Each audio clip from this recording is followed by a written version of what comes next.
I would be a little bit surprised because clinical medicine is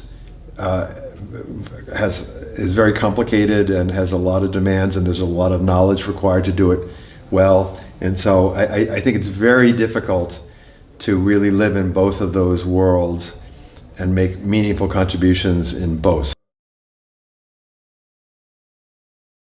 Well, I do think that to be a modern practicing physician, you have to have some working knowledge of the science underlying the diseases you're treating and the science underlying the therapies you're using. So I think that's true.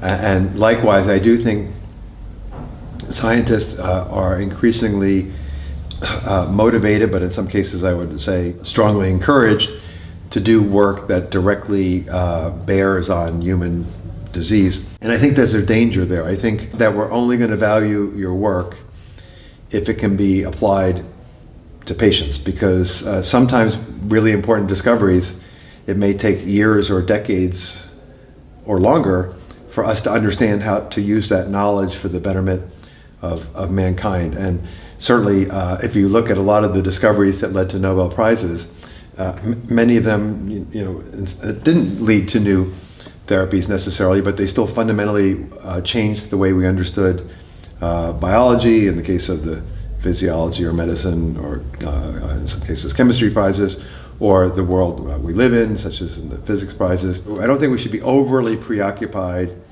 with whether the knowledge a scientist is generating is necessarily going to immediately lead to an application. I think we should just step back for a moment and understand you can't always predict ahead of time the knowledge that a series of experiments might generate and the uses for that knowledge. So I guess what I'm saying is I'm a strong believer in investing in what some people call basic and fundamental research and not moving all of the resources towards applied, or what some people call translational research. I would be a little bit surprised because clinical medicine is